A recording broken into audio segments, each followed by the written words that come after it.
आपने सुना होगा, उन्होंने कहा है कि वीरांगनाओं का भाव नहीं था जो वहाँ। देखिए, ये कोई पार्टी की बात नहीं है, उनका अपना एक विचार हो सकता है।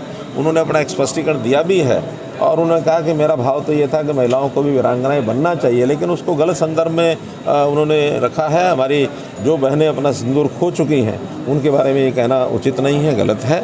और इसमें जिनकी भावनाओं को ठेस पहुंची है, निश्चित रूप से जांगड़ा जी ने भी अपनी ओर से खेद व्यक्त किया है और मैं भी मानता हूं कि इस विषय को यहाँ समाप्त कर देना चाहिए। आपने दौरा किया है, वो ऐसी जगह जा रही हैं जो प्रभावित रहे सिंदूर के बाद।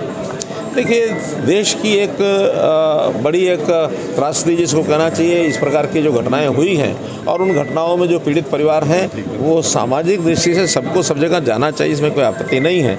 इन चीज़ों पर राजनीति करने का कोई कारण नहीं है, इसलिए कोई राजनीतिक विषय नहीं है जिसके ऊपर मुझे बयान देना चाहिए। मैं सामान्यतः महीने में 1 से लेकर 2 तक आना हो जाता है, 2 बार तक। तो आज आने के बाद यहाँ ज़िले के कोर ग्रुप की मीटिंग थी, लगभग घंटा भर पूरे ज़िले की राजनीतिक स्थितियाँ अथवा अन्य प्रकार के जो विषय सब अपने कोर ग्रुप के मेंबर को ध्यान कराते हैं।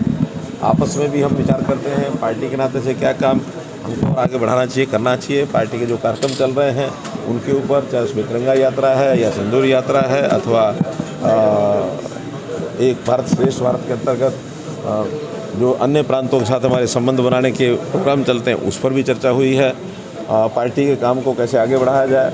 अभी पिछले महीने हमने इसी महीने में संसदीय खेल कूद प्रतियोगिता ये शुरू की थी।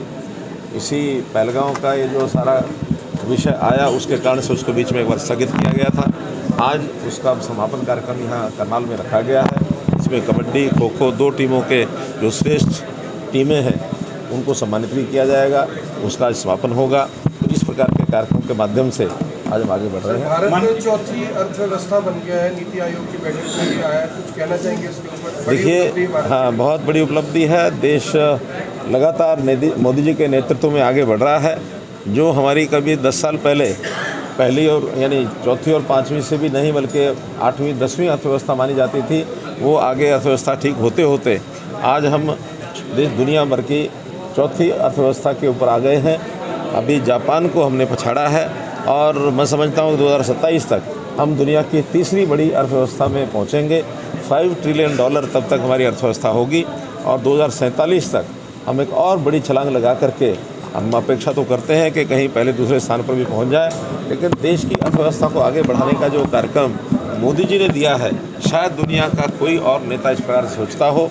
हमारा हर व्यक्ति आज इस मनोभावना को लेकर के चल रहा है कि अपने देश को आज़ाद हो, यानी जब 100 साल हो जाएंगे 2047 तक, तो देश विकसित देश बने और न केवल देश बल्कि हर प्रांत विकसित प्रांत हो, आदर्श प्रांत के रूप में आगे उभरे। आत्मनिर्भर भारत के साथ आत्मनिर्भर प्रदेश और फिर साथ में जिला और गांव किस प्रकार से आत्मनिर्भर बने, और इस नाते से विकास के काम चाहे केंद्र सरकार की ओर से होते हैं अथवा प्रदेश सरकार की ओर से होते हैं, एक एक बारीक चीज़ सोच सोच करके एक एक गांव तक पहुंचना और सब प्रकार की सुविधाएं जनता को मिले, ऐसे कार्यक्रम की जैसा दर्ज हो चुके हैं।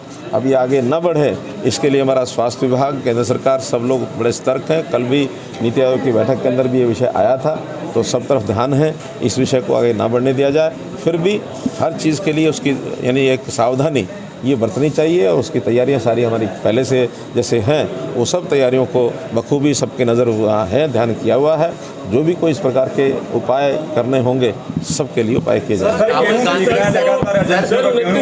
महाराणा प्रताप जी की जयंती है प्रदेश में, आपने सुना होगा, उन्होंने कहा है कि वीरांगनाओं का भाव नहीं था जो वहाँ। देखिए, ये कोई पार्टी की बात नहीं है, उनका अपना एक विचार हो सकता है।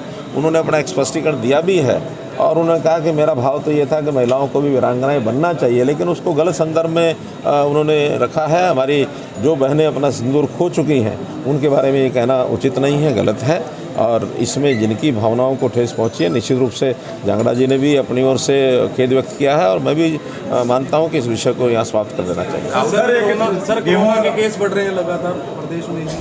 केंद्रीय मंत्री मनोहर लाल करनाल पहुंचे और वहां पर उन्होंने कोर ग्रुप की मीटिंग ली जिसमें तमाम विधायक और नेता मौजूद थे। इसके बाद उन्होंने प्रधानमंत्री नरेंद्र मोदी के मन की बात कार्यक्रम को कार्यकर्ताओं के साथ सुना। उन्होंने रामचंद्र जांगड़ा की तरफ से दिए गए बयान पर अपनी राय दी। उन्होंने कहा कि अब इस बयान को यहीं पर ख़त्म कर देना चाहिए क्योंकि रामचंद्र जांगड़ा ने इस पर अपना स्पष्टीकरण दे दिया है, लेकिन इस तरीके की बयानबाजी नहीं होनी चाहिए। साथ ही साथ उन्होंने कहा कि कोरोना को लेकर सरकार पूरी तरह से अलर्ट है। इसके अलावा वो कई और मुद्दों को लेकर अपनी राय रखते हुए नजर आए। आज करनाल में केंद्रीय मंत्री मनोहर लाल के कई कार्यक्रम हैं। वो शाम के समय सांसद खेल प्रतियोगिता में भी हिस्सा लेते हुए नजर आएंगे।